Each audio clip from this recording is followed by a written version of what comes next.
In this module, we're going to talk about the condenser. The condenser is typically located at the front of the vehicle, in front of the radiator. On some other vehicles, it may be located on the roof, a roof-mounted condenser. It may be located behind the cab, on the frame rail, or bolted to the back of the cab, but typically it's mounted in front of the radiator. The condenser, what its main function is to remove heat.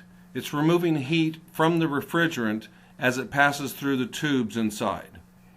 The goal is to remove at least 30 degrees worth of heat from that refrigerant so that the refrigerant will change state from a gas as it enters into a liquid.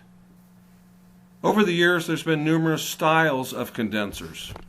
System started out with the old tube and fin design, and you can see the picture, very easy to identify. It has the horseshoe-shaped tubing ends on it. Over time, we went to a serpentine design condenser, a little bit different tubing. You can see instead of a big round tube, it's flattened out and it's sectioned out into smaller mini tubes. That's a paper clip plugged in there to give you an idea of the size. So as that refrigerant passes through there, everywhere that the refrigerant touches the inside of that tube is a place it can give up heat. The heat moves from the refrigerant into the metal of the tube, into the condenser fins, and then is blown out by the airflow through the fins.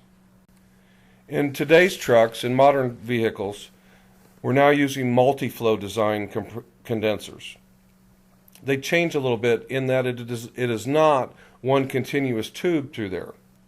The way that they work is that refrigerant comes in at the top as a gas, floods that outside chamber, and then works its way to the left through multiple tubes at a time. When it gets to the other end of it, it drops down, it hits a baffle, and works its way back through another set of tubes, and so on and so forth until it reaches the end. This is very, very efficient. It gets rid of heat quickly. And when you can get rid of heat quickly, you get that conversion to a liquid to happen much faster, and now you can start to shrink the size of the component. Everything about trucks is lighter weight, more efficient, more fuel efficiency. We see it in all different types of components on trucks, from starters to brakes, but everything is lighter weight, more efficient. What goes wrong with condensers? Typically nothing. There's no moving parts to it. It basically hangs out there in the wind. The big problems come anything that prevents air from getting through those fins to remove that heat. So on over-the-road trucks, we're talking about bugs and trash type accumulation that block the airflow. On off-road type vehicles with a lot of dust, a lot of dirt, that tends to pack up in the fins, preventing the airflow from getting through there.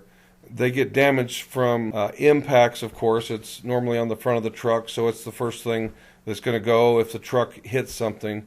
They do leak from vibration through the fittings and whatnot. The other big problem with condensers is pressure washers.